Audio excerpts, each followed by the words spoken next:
Je suis Alexandre Peyret, je suis psychologue au CHU de Bordeaux. Depuis 4 ans, j'interviens au niveau du centre d'addictovigilance qui fait partie du service de pharmacologie médicale. On dépend du pôle de santé publique. Et depuis maintenant quelques mois, j'interviens aussi aux urgences pédiatriques au niveau d'une filière qui s'appelle ADOC et qui évalue les consommations des adolescents qui arrivent aux urgences, donc les consommations de psychotropes, tabac, alcool, drogue au sens large.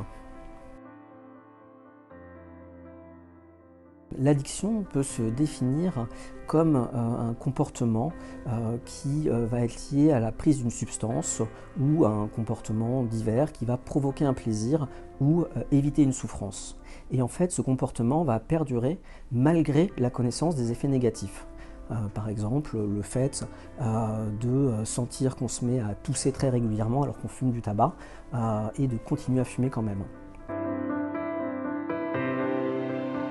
Au niveau donc public, les actions à mener relèvent d'une part de la prévention, c'est-à-dire en amont des consommations ou en amont de l'addiction qui pourrait arriver chez les gens qui consomment, de pouvoir mettre en garde, informer sur les risques liés à la consommation. Le deuxième pilier, c'est la réduction des risques, c'est-à-dire que chez des personnes qui consomment, comment faire pour qu'elles prennent le moins de risques possible.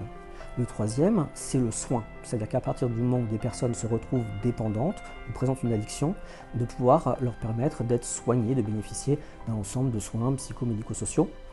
Et le dernier pilier, c'est un pilier plutôt de l'ordre de la répression, ou en tout cas de la justice, qui va permettre de cadrer au niveau de la loi ou d'encadrer les consommations. Une très bonne question, parce qu'on peut se demander s'il y a de nouvelles addictions. Comme j'ai pu le dire précédemment, finalement, si l'addiction est un mécanisme, peu importe l'objet de l'addiction, on va estimer qu'il y a un certain nombre de critères qui vont faire qu'une personne présente une addiction ou non à un comportement ou à une substance. Alors, il est vrai qu'il y a des nouvelles substances. Là, sur les 5 dernières années, il y a à peu près 300 nouveaux produits de synthèse qui ont été découverts en Europe. Donc des nouveaux produits qui vont présenter des nouveaux risques, mais qui sont finalement assez proches en général des substances qui existaient déjà. Il y en a qui sont des cannabinoïdes de synthèse, qui ressemblent de près ou de loin au cannabis, souvent qui agissent de manière un peu similaire mais beaucoup plus fort. Et puis il y a des produits plus anciens qui se révèlent aujourd'hui, comme le protoxyde d'azote, qui est consommé depuis très longtemps. Mais depuis peu, on s'est rendu compte qu'il y a des adolescents beaucoup plus jeunes qui en consommaient dans des quantités beaucoup plus importantes que ce qui se faisait précédemment. Et donc, à ce titre-là, on peut imaginer qu'il y a en effet des nouvelles addictions avec des anciens produits aussi.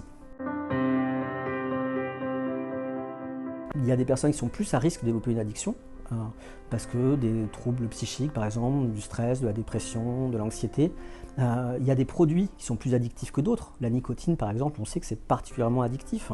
Là, sur les urgences pédiatriques, ma collègue infirmière puéricultrice, Bertine Ferret, sur 1 an, a vu 300 adolescents qui sont passés. Elle a évalué leur consommation et il s'avère qu'il y en a quand même 80 d'entre eux qui présentaient un trouble de l'usage associé à des substances diverses, que ce soit le tabac, l'alcool ou d'autres produits. Nous vous attendons mardi 1er mars à 18h30 à Cap Science avec le professeur Meïna Fatseas pour échanger autour de ces questions de consommation à l'adolescence, entrée dans les consommations, risques associés, risques d'addiction. Le soin existe, mais dans l'idéal, finalement, s'il y avait un travail suffisant en prévention et en réduction des risques, sans doute qu'il y aurait beaucoup moins besoin d'intervenir en dernière instance pour proposer des soins aux personnes et donc d'intervenir précocement. Là-dessus, j'invite vraiment tout le monde sur les consommations de psychotropes à en parler le plus tôt possible. Du moment qu'il y a un problème qui se présente, il faut en parler à ce moment-là. Je préférais ne pas avoir rencontré les ados aux urgences parce qu'ils ont trop consommé. La collaboration entre Cap Science et le CHU de Bordeaux me paraît une très bonne idée.